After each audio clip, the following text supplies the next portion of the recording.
Hi, I'm Annalisa. I'm Maggie. I'm Nicole. And I'm Leah. We're a team of mental health professionals from Unleashed Counseling. Welcome to Bibliotherapy, a self-help book club podcast.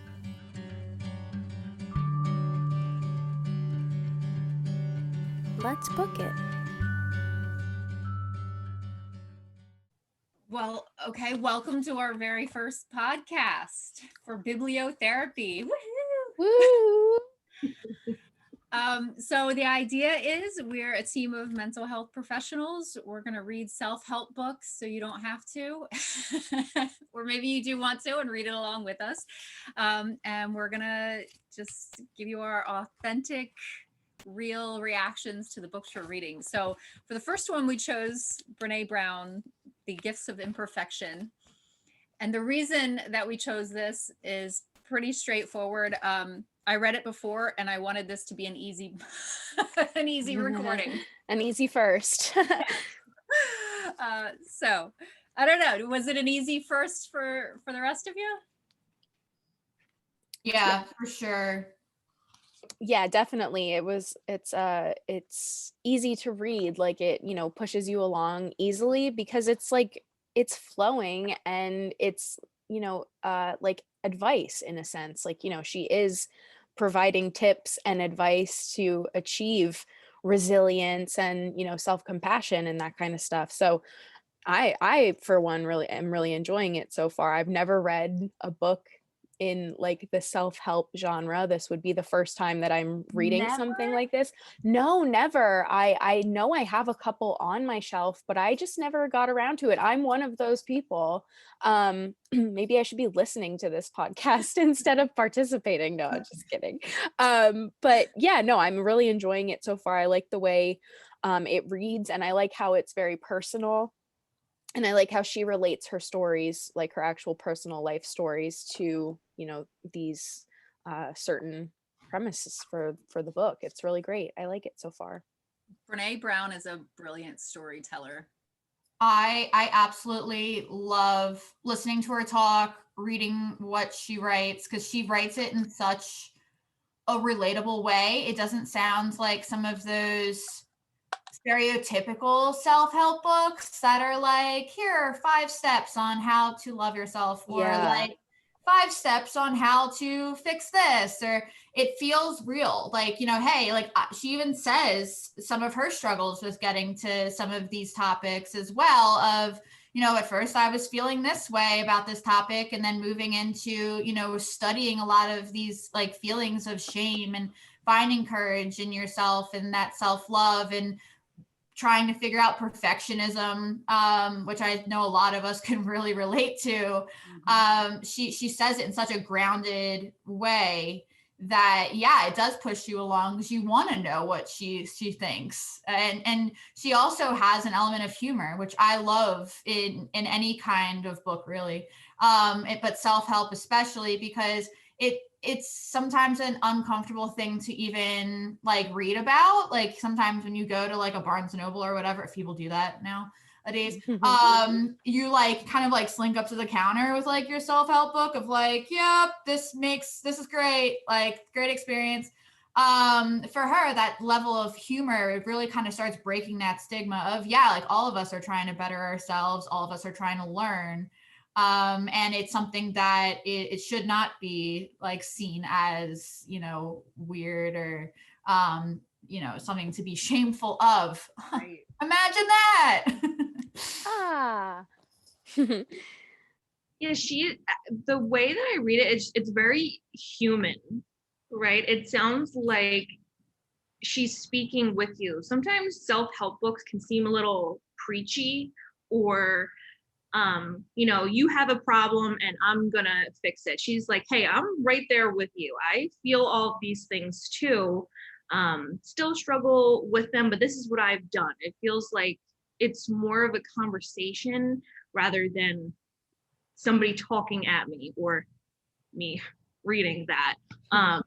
But it's very real. It's easy to read. And it's kind of like the first time I've really dove into a self-help book. And I think if somebody's a little iffy about the self-help kind of literature, this is definitely something or a good place to start. Absolutely. Yeah, I would definitely agree. I love, like, right from the introduction, like from the preface, she really like grabs you. When she talks about unraveling, that like really stuck with me. I have a star next to that. Instead of calling it like a crisis, you're unraveling. And there's a certain list of unraveling journeys that she mentions, which I'm sure each of us have gone through at least one of them, and many people that are hopefully listening have gone through as well. And so there's a lot of different things on this list, and it's a wide range, so it covers a lot of different people and different circumstances. So you have marriage, divorce, becoming a parent, recovery, moving, an empty nest, retiring, experiencing loss or trauma, and working in a soul-sucking job. So those are very personal things, all of those, and can affect people very differently.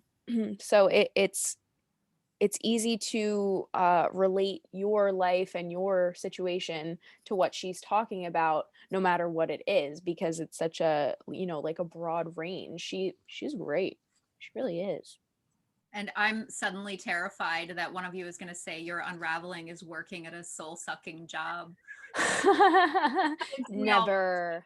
A lot of these things in this book, I think, are really relevant right now, seeing as not only is this layer of like things happening like marriage or the increase in divorce rates that are happening right now because of like the pandemic, and like there's a lot of things that are happening currently that when you look at that list and then you add the layer of just like life right now and whatever we want to call this, it really does, like, that unraveling is probably happening for a lot of people right now. And it, because of feeling like we're a little bit more disjointed because of social distancing and not being able to see like a lot of people, having that connection, being able to talk some of these things out, like the messages in this book, like I just kept thinking of, wow, like this is really important just overall. But it's funny that we're reading this book right now because a lot of these things are going to ring true for people currently going through a lot of these stages and other things that come up in life, having children, being in school, like being in school currently, wow. And like thinking about those, like that perfectionist part. I said it already, but I'll say it again.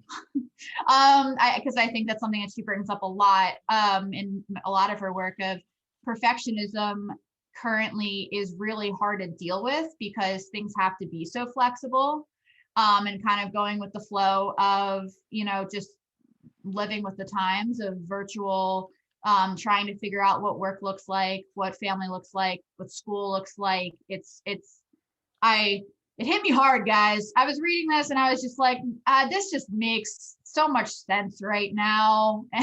Yeah, I need it to hear it.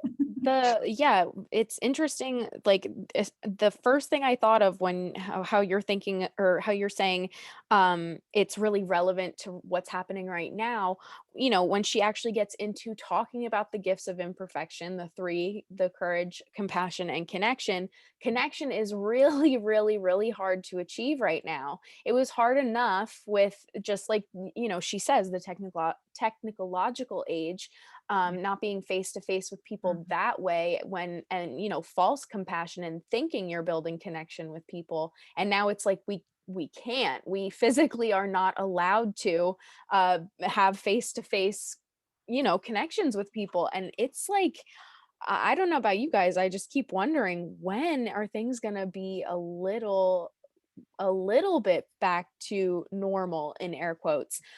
It's like this transition feels like it's going to be so permanent, which it might have to be, which is understandable. Of course, it's a devastating time. But these adjustments are just continuing to make things harder and harder. And now with the pandemic and, not being able to interact with people face to face is really going to affect people from a mental health standpoint, with when you don't have connections, you're not, living your best life, as the cool kids say. Yeah, yeah. So to put a little context around this for listeners, Brené Brown wrote this book in 2010, Mm. and we're reading it right now, February of 2021. Because hopefully people, going forward will continue listening to this podcast, right? Yeah. So we're a solid year into, existing with COVID-19. And that part that you just brought up, Maggie, that I underlined that as well when Brené Brown was saying, how do we have true connection when we're, sort of falsely led to believe that technology is facilitating connection when it's not. Connection is a spiritual experience, I think is what Brown was trying to say. Mhm. And I sort of paused and I was like, I wish that I could call her up on the phone and say, Dr. Brown, like, what now? This is how we have to connect. We have to figure out how to make this a meaningful experience, a spiritual experience. People who are trying to figure out how to date in the era of COVID-19, right? People who are just trying to connect with their family members over the holidays, like all of these things, we have to lean on technology now. So although it may not be ideal, we've got to figure out how to make it work. And okay, so it's imperfect. She would probably say, yeah, this is imperfect. And also we're resilient and we're going to get through it.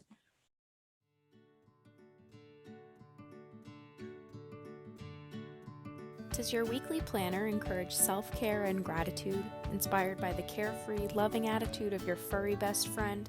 Well, it should, especially after the trials and tribulations of 2020. People who love dogs will love staying organized with this playful agenda book for 2021. Each week includes a suggested self-care activity from the Mind of Doggo, a space to plan for self-care, and a gratitude note. At-a-glance calendars for the months and year will help you organize your thoughts and sail through your goals. Get your copy of the 2021 Weekly Planner for stressed out people who happen to love dogs. Available now on Amazon. When you said about like dating and making connections, it reminded me of a commercial I saw not too long ago of eHarmony, where I think it's eHarmony, where there's like two people having a date on like basically Zoom, and they're both eating the same pizza and they're like kind of like talking or like laughing, but I'm assuming that they're talking about the pizza and like thinking that how different that is from being able to sit across from the person, especially with dating. You think of like that like ooh feeling, when you go on a first date, you're really like getting to know someone's like vibe, right, when you're sitting across the table. And then it also made me think about, and like not to make it the same, but also our job virtually. There is that another type of vibe that happens in the therapeutic alliance, right? When you're meeting a client and they're getting to know you and making sure that you're like a good fit for them. And, that we're picking up all correctly of what's going on for the client. And knowing that, yeah, like it is really convenient to be able to turn your computer on and being like, hey, what's up there, counselor, right? And you don't have to worry about finding their office. You don't have to worry about finding parking. Like there's so many things that can be considered a pro, but like in this like imperfect part of life right now, there is also that imperfection of missing that in-person connection even in what we do. And when we're talking about connection and like having that compassion and some of those other things that are really mentioned in this book, like it really in the back of my head is like, what is compassion going to look like going forward? What is this connection going to look like coming forward? I mean, an emoji only says so much, right? We have glitches when we go on, different virtual platforms. There's delays, so what I'm saying isn't really hitting you guys the same time that I'm saying it. And knowing that that's happening feels like a disconnect. So it's just really, it's mind, right, Maggie, I see you know, I went, mind blowing that like this is what is going on right now. And no wonder there's like this feeling of disconnection going on. We can't physically feel any, like be with people unless they're in our household. Like there's, you know, our jobs are so different. I was talking to Lisa the other day, you know, having those like 5 minutes in between sessions of just kind of like, woo, that's not happening right now. You know, I have Bam, you know, our dog, but as cute as he is, he does not give that great of feedback about different things. So it feels so much different. And yeah, I would be like, hey, yo, Brené, what are our thoughts? Like, do we have like a part 2 of the Gifts of Imperfection, you know, versus the pandemic? Like what's going on? What do we do? Help. really?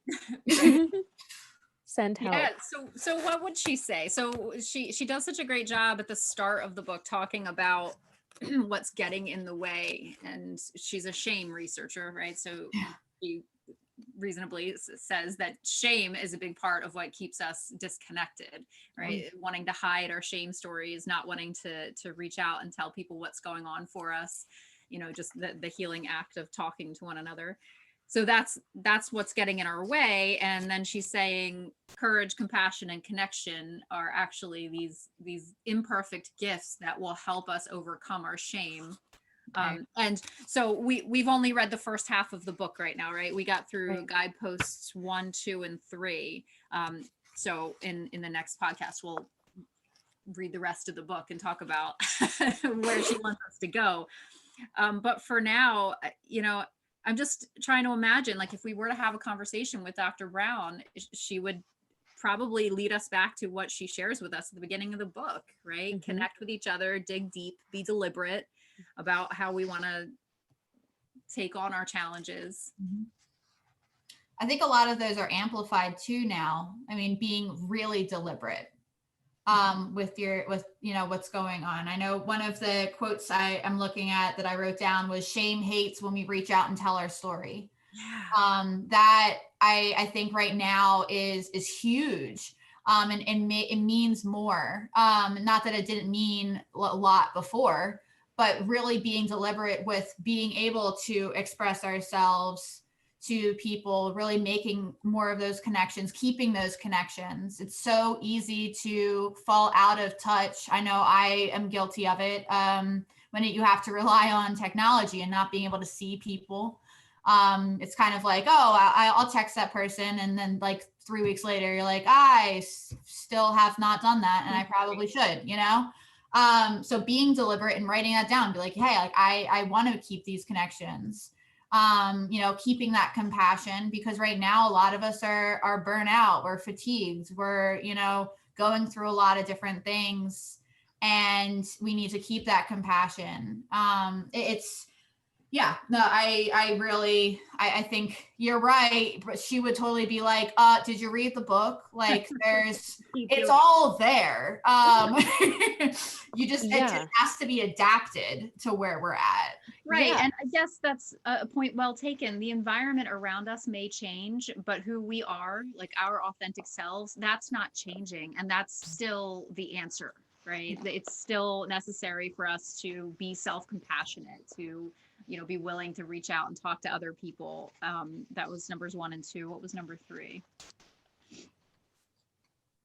can't remember. Does anyone remember the third guidepost? It was cultivating resilience with, you know, that she talks about a lot about spirituality, which is really interesting. You know, I'm going to get personal for a second. I grew up in a very Catholic-based family. Both of my parents went to Catholic high school. So we were raised, you know, my siblings and I, to go to Catholic church. But my mom was very adamant about, once you get to the point where you are confirmed, when you go through confirmation, you become an adult in the church community. So therefore you can make the decision of what route you want to go with, you know, spiritually and religiously. And how Brené talks about you know, her own experience with spirituality and her experience with God, and but also being open to other forms of spirituality. Everybody is so different,